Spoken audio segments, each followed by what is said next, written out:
It is just completely wild to me that when you buy a cheap $20 coffee maker, it comes with this meticulous manual. Yeah, like a 30-page booklet. Exactly. It's got diagrams, troubleshooting steps, a whole section on exactly how to descale the water lines. Right, so the machine keeps running perfectly. Yeah. But then you get handed a human life. I mean, decades of time, unlimited potential, massive economic decisions to make, and there's zero instruction manual. None at all. You're just kind of thrown in, Right. We are thrown into the deep end and expected to figure out the machinery of living completely on the fly. which is the ultimate trial by error, really. Yeah. And the stakes of those errors are incredibly high considering we only get one pass at it. Okay, let's unpack this because today we are actually opening up that missing instruction manual. Yes, we are. We're taking a deep dive into a foundational text from 1981. It's a 2-hour masterclass seminar delivered by Jim Rohn, and it's titled The Challenge to Succeed. It's a classic. It really is.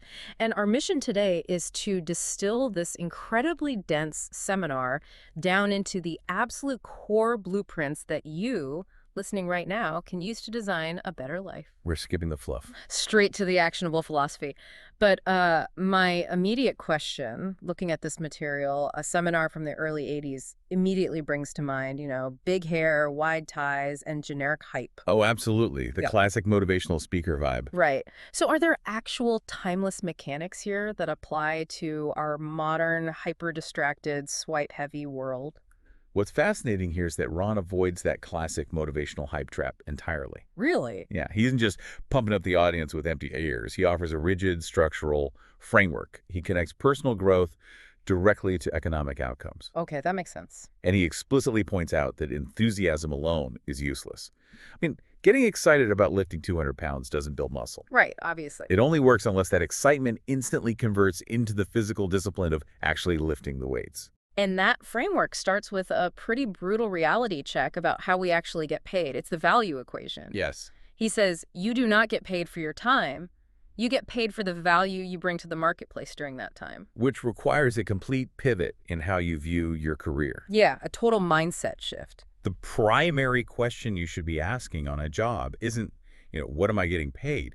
It is, what am I becoming? What am I becoming? Wow. Ron argues that your income rarely exceeds your personal development. If you were magically handed $1 million, you would better become a millionaire internally very quickly. Or else what? Or you will figure out a way to subconsciously sabotage and lose that money. Because the universe just corrects the math and puts your bank account back where your internal development sits. Exactly. It always balances out. He shares the story of his early struggles where he was totally broke. And he had what he called his funny list of reasons for why he wasn't succeeding. Oh, the funny list. Yeah, he blamed the government, taxes, the weather, traffic, even his cynical neighbors. Everyone but himself. Right. And thinking about you listening to this right now, when you hit a setback, you probably have your own modern version of that list. Oh, for sure. We blame the algorithm, the supply chain, the economy. But his mentor, a man named Mr. Schoaf, looked at that list and bluntly told him, the big problem with your list is that you ain't on it. Such a great line. The problem wasn't the weather. It was him. Which leads to Ron's ultimate lesson. Work harder on yourself than you do on your job. Now, that is profound. It is, but I want to push back on this a little bit. Okay, go for it. Right now, the cultural narrative is all about the grind. Hustle culture tells us to just put in more hours, run the machine longer and faster. Sleep when you're dead, all that stuff. Exactly. But it sounds to me like Ron is actually saying something entirely different here. He's saying you have to upgrade the hardware itself. Yes. Like, you can't just run the latest software on an old, outdated version of yourself. Working harder on yourself means literally changing your capacity, not just your output. That's a great way to put it. Upgrading your capacity is the only logical move because you are the only variable you actually control. Right, because the economy, the weather, the government, those are constant. They happen to everyone. Once you realize you're the variable, you have to understand the unchangeable environment you're operating in. The environment. Yeah, Ron compares life and business to the inevitable changing of the seasons. Which, again, you cannot change. You can't just petition the universe to skip January. No, you can only change how you respond to January. Let's look at his framework. Okay. Winter represents difficulty, economic hardship, personal heartbreak. Because you can't tear January off the calendar, you have to learn how to handle it. By getting stronger and wiser. Exactly. Winter is essentially the resistance training of life. It forces adaptation. And that adaptation is exactly what you need to capitalize on the next phase. Because if you haven't built your capacity in the winter, you'll be too weak to plant seeds when the ground finally thaws. When spring arrives, Right. spring is the window of opportunity. It absolutely always follows winter. Guaranteed. But Rohn warns that you must take advantage of it quickly. Opportunity doesn't linger. He references Elton John's Candle in the Wind here, right? Yeah, and the Beatles. Just to point out that human life is incredibly brief. You only get a handful of springs, maybe 60 or 70 if you're lucky. So you better plant your seeds the moment the ground is soft. You have to act. Huh? But planting seeds is one thing. The environment pushes back again in the summer. Summer isn't just vacation time in this metaphor, is it? Definitely not. Summer is when you have to actively protect your crops. Ron points out that all good things on this planet will be attacked by what he calls busy bugs and noxious weeds. Busy bugs and noxious weeds. I love that phrasing. It's so vivid. You plant a garden, bugs will try to eat it. It's a guarantee. Because weeds don't need encouragement, right? They are the default state of nature. You never have to water weeds. Yeah, so your values, your relationships, your business, they all have to be violently defended against that natural decay. Which brings the cycle to fall, the harvest. The moment of truth. This is the ultimate mirror. You learn to reap without apology if you do well, and without complaint if you don't. You take full responsibility for the yield. But Ron explicitly says that it rains on the rich too.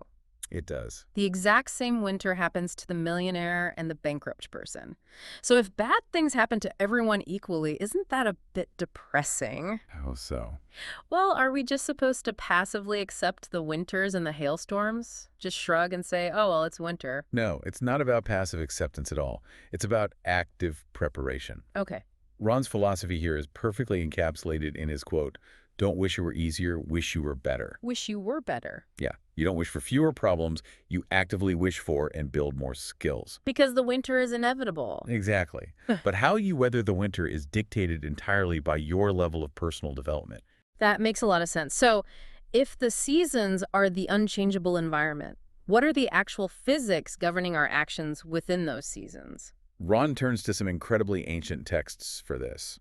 He looks at the Bible not necessarily as theology, but as a practical textbook for success equations. Right. Imparting no specific religious endorsement, just looking at the literal text as historical patterns of human behavior. Exactly. Impartial observation. He highlights fundamental laws of action, starting with the law of use. The law of use. Simply put, whatever you don't use, you lose. It's a biological reality. Tie your arm to your body, leave it there. And eventually muscle atrophy sets in. The arm becomes physically useless. And Ron applies this mechanism directly to the human spirit, doesn't he? He does.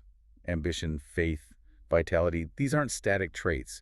They are muscles that require tension. He tells the parable of the talents to illustrate this mechanism. Oh, that's a great example. Yeah, the master gives his servants talents, which were measures of gold back then. 2 servants invest them and multiply them. They put the gold to use. Right. But one servant is terrified of losing his 1 talent, so he buries it in the ground to keep it safe. What happens? When the master returns, he takes that 1 talent away and gives it to the guy who already has 10. Because the universe does not reward hoarding potential. Exactly. Use it or lose it? That links directly to the second law, Yeah. the law of sowing and reaping.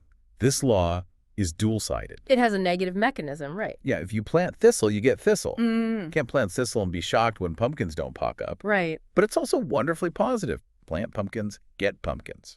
The most important part of that law is the multiplication factor. Yes, You don't just get back a cup of corn for a cup of corn. You harvest a bushel. Your actions, whether positive or negative, they compound wildly over time. there's a massive caveat to all of this, though. There usually is. Ron warns that even if you do everything perfectly, you plant the right seeds, you tend the garden all summer, you work 10-hour days, sometimes a massive hailstorm rolls in the day before harvest and beats your entire crop into the mud. Oh, man. You can do everything right and still lose. Here's where it gets really interesting to me. Almost every self-help guru out there promises a foolproof system, right? Oh yeah, Follow my 5 steps and you will be rich. Exactly. But Ron bluntly admits the chaos of the universe. Sometimes you just lose through no fault of your own. It's just reality. It's like playing an absolutely perfect grandmaster game of chess, and right before checkmate, a dog jumps on the board and scatters the pieces. That is a perfect analogy.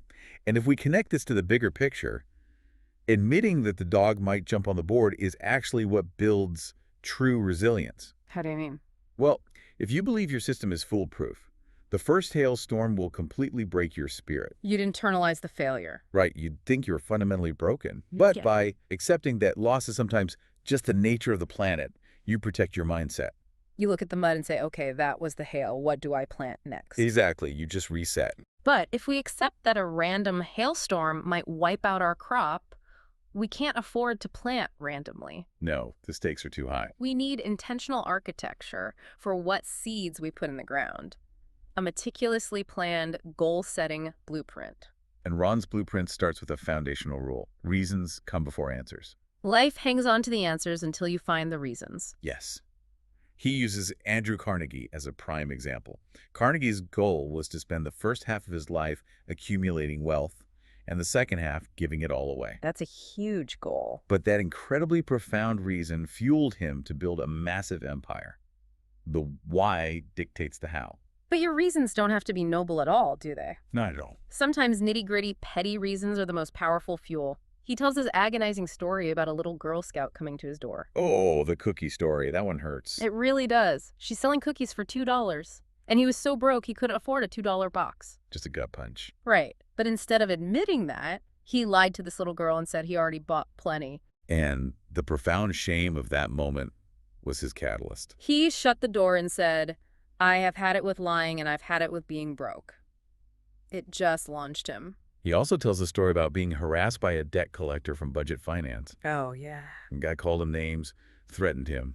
So when Ron finally made some money, his first project was getting a briefcase, filling it with small bills, walking into that collector's office, and dumping a mountain of cash on his desk. Just to say, count it, I will never be back. Exactly. Raw emotion drives the initial goals. And once you have that drive, Ron insists goals must be physically written down. Getting them out of your head and onto paper externalizes them. You divide them into 3 categories, right? Economics, things, and personal development. Yep.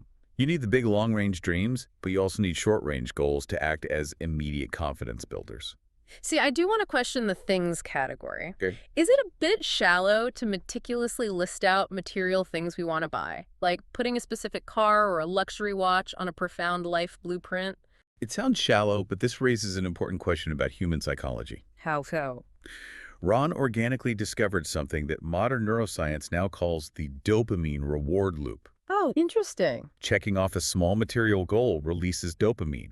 That chemical hit literally wires your brain to crave completing larger, more difficult goals later. Wait, really? Yeah, you are training your neural pathways to see that your actions yield tangible results. Small material wins build the psychological muscle required for massive life changes. Oh, wow. So you're literally hacking your brain's reward system to sustain long-term ambition. Precisely. That is brilliant. And all of this leads into what he calls the art of asking. Yes. He says asking starts the receiving process. The universe is like an ocean of abundance, but most people approach the ocean with a tiny teaspoon instead of bringing a bucket. You have to ask intelligently, specifically, and boldly. Right. But you can have the best seeds, the clearest reasons, and a giant bucket, and none of it matters if your internal environment is toxic. If your mind is full of weeds, those seeds will choke and die. Exactly. Ron calls these internal weeds the diseases of attitude. He frames this as an epic struggle, right? A great war between good and evil. He does. He uses the metaphor of democracy versus tyranny to represent this internal battle. Again, just a metaphor for human activity versus the creeping nature of apathy. Right. He's totally impartial here, just using it to show that if good rests too long, evil or weeds or apathy automatically fills the void. Because darkness is just the absence of light. And the weeds do not take a day off. So he outlines a specific pathology for these diseases. What's the first one? First is indifference, just drifting, being mildly engaged with your own life. Then indecision. And this isn't just about taking a long time to order at a restaurant. No, it's mental paralysis. And the mechanism of indecision physically drains your cognitive battery. You're Yeah. constantly running a background program of should I or shouldn't I? Which leaves you exhausted before you even take action. Then there is worry, which Ron calls devastating to your health and your family. It is a fundamental misuse of the imagination. I love that definition. Then there's overcaution, the idea that life itself is just too risky to try anything. Ron has a great line for this. He says, "You're not getting out alive anyway." So why hide in the corner? Exactly. And pessimism is next. Mhm. The guy who looks through a window at a beautiful sunset and only complains about the specks of dust on the glass. Finding 5 reasons an idea won't work instead of the one reason it will. And finally, complaining. He uses the biblical story of the children of Israel here, right? Yeah, complaining in the desert for years and never reaching the promised land. Complaining is an economic cancer because it completely externalizes your locus of control. If you are complaining about your circumstances, you are expending energy that should be used for building. Absolutely. But looking at this list of diseases, indifference, worry, pessimism, they all share this passive quality. They happen to you. They do. So the antidote has to be a violently active emotion, right? Precisely. Ron points to 4 highly charged emotions that force life change. The first is disgust. Disgust. Reaching that rock bottom where you literally say, I've had it. Yes. It marvels me that he includes disgust as a positive tool. Usually in the self-help space, we are told to only think positive, warm, affirmative thoughts. True. But Ron is weaponizing a profoundly negative emotion. It's like using a controlled burn to stop a forest fire. That's exactly what it is. You have to be so completely fed up with your own mediocrity that the sheer revulsion launches you into action. It is a powerful catalyst. The second emotion is decision. Okay. When Ron talks about decision, he's talking about the physiological relief of ending an inner civil war. The moment you decide, all that trapped energy from indecision is released. Into action, yeah. The third is desire, which he says you can trigger by welcoming all human experiences, even the bitter ones, to figure out what you truly want. And finally, resolve, saying, I will do it or die. He shares this beautiful definition of resolve from a junior high student. The kid said, it's promising yourself you will never give up. He compares it to a baby learning to walk, right? Yeah. How long do you let a baby try to walk before you tell him to quit? You don't. You let them try until they walk. Exactly.